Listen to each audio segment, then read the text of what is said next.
Salut tout le monde, aujourd'hui on est le 6 avril et il est midi moins le quart. Donc là je retrouve un petit peu plus mes horaires de d'habitude. Aujourd'hui on va visiter un petit peu le quartier indien. Donc là où je suis, où j'ai ma chambre Airbnb. On va commencer par ce temple là, parce qu'il ferme à midi et quart. Et puis ensuite on va aller voir dans le quartier chinois. Il y a pas mal de choses à voir là-bas encore. Et ensuite on ira vers la marina, parce qu'il y a des choses que j'ai pas vues là-bas non plus. Donc là c'est parti, on va commencer par ce temple, le Sri Mera Kalyaman Temple. Voilà.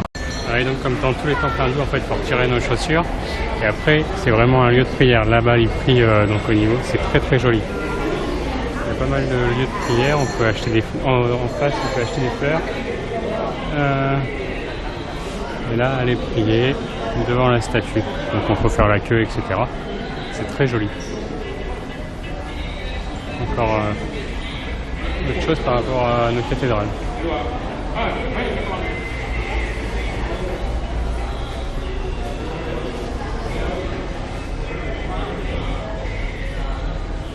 Doré à l'intérieur, et en fait sur les portes il y a des cloches, et donc quand on rentre dans un temple, et ben, il faut sonner la cloche.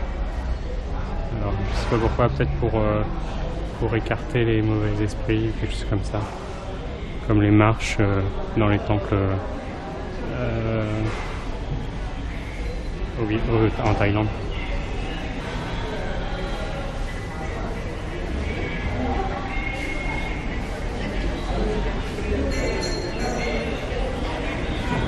Donc en fait, le quartier de Little India, donc c'est toute cette partie-là.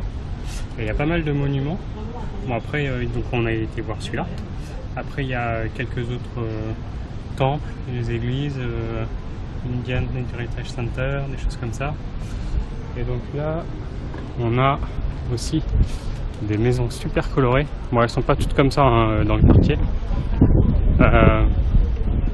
mais celles-ci, elles sont à voir. C'est très coloré, très joli. Après, ça ressemble plus à ça normalement. Des maisons comme ça, avec les devantures. Alors, il y a beaucoup de marchands de fruits et légumes, d'électronique, et des trucs vraiment pas chers. Je sais pas moi, par exemple, une barre de l'eau. Enfin, l'eau, c'est à peu près partout, ça va être $1, donc 60 centimes la bouteille de 1 litre. Mais les gâteaux, les sucreries, des choses comme ça, c'est vraiment le moins cher ici. Et ça, c'est très joli. Et donc là, au fond, il y a un petit marché.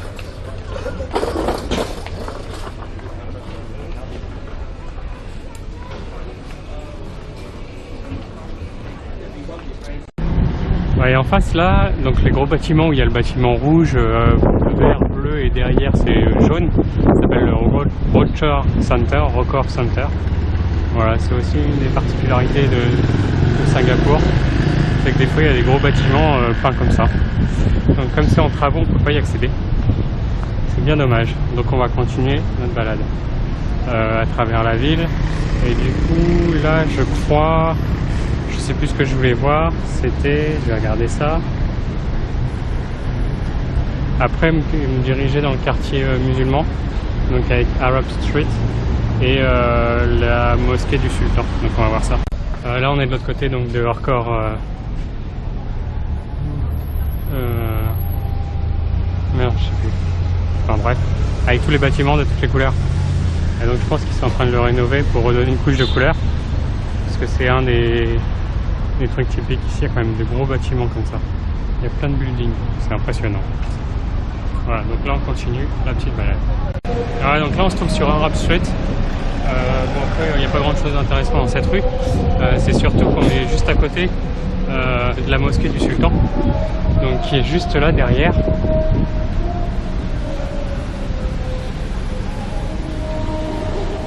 Donc on l'entend hein, par contre.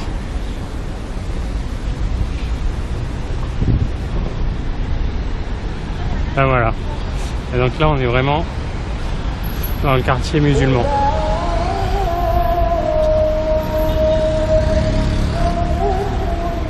Voilà, donc là on est juste devant.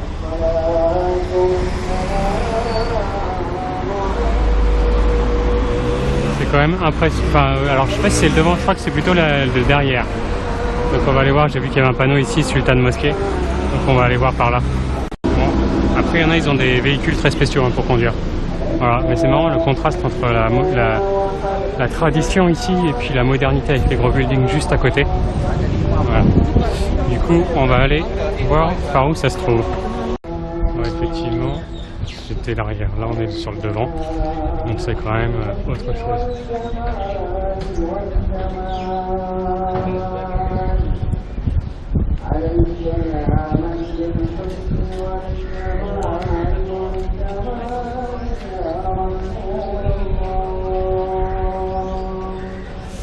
Et donc je crois, donc par contre ils sont fermés.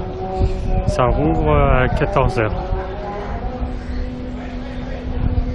Dans 1h30.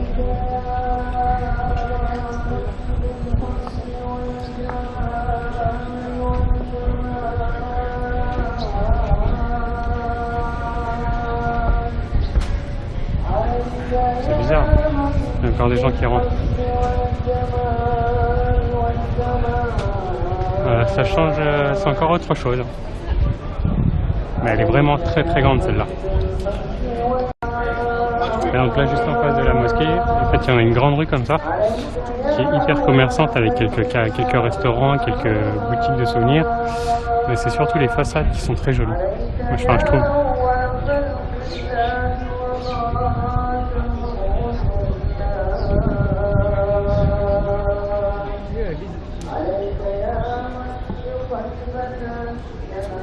Donc après ici au niveau de la mosquée, enfin juste en face de la mosquée, encore une fois, on a le Malay Heritage Center.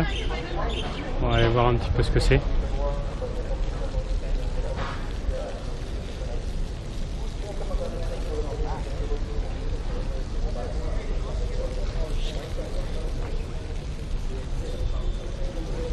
Je sais pas trop, je n'ai pas encore regardé. Finalement il n'y a pas grand chose ici. Enfin, là-bas il y a 2 salles d'exposition gratuites où on peut aller, qui nous expliquent un petit peu la vie des Malaisiens, Indonésiens, voilà, ici avant l'arrivée des Anglais, ils étaient là depuis le 17e, 18e siècle. Et ils ont quand même gardé une petite culture indonésienne ici, malgré l'arrivée des Anglais. Voilà. Après il y a quelques objets d'art, mais comme c'est très très sombre, avec la caméra ça rend pas grand chose. Donc maintenant on va continuer la petite balade pour aller au prochain point. Bon, ça y est, j'ai regardé où on allait, maintenant on va quitter ce quartier là. Je sais pas si c'est facile de vivre avec, vous devez l'entendre forcément, toutes les prières toute la journée comme ça. Ça sera quand même assez bien.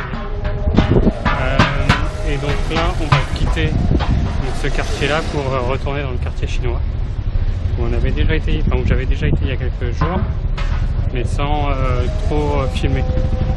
Donc là on va y retourner pour avoir des petits souvenirs vidéo. Bon, ça y est, maintenant je me retrouve dans le quartier chinois. Donc bah voilà, on le sait maintenant. On est vraiment dans le quartier chinois. Donc là-bas c'est le China Square Central, donc c'est un grand centre commercial, encore une fois. Et du coup on va pas aller là-bas tout de suite. Avant je voulais voir un temple chinois. Et pour arriver ici en fait je suis venu en bus. Donc là il y a les arrêts de bus. Et ça coûte vraiment rien. Le trajet j'en ai peut-être pour 10 minutes et ça m'a coûté un ticket. Enfin du coup c'est pas un ticket, c'est une carte pour charge. Et ça m'a coûté un peu moins, peut-être 50 centimes de dollars. Ça fait 30 centimes d'euros à peu près. Leur façade propre à eux. Voilà.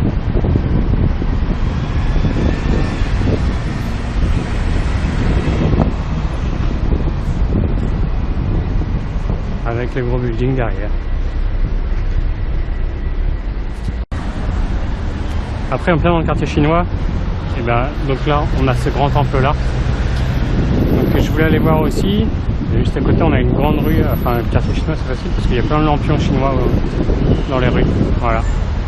Et donc je voulais aller voir celui-là. Et donc il s'appelle le temple de la dent de Bouddha. Et c'est un temple gratuit. Voilà. On a juste faut parler tout doucement, on n'a pas le droit de nourriture et on peut garder nos chaussures. Voilà.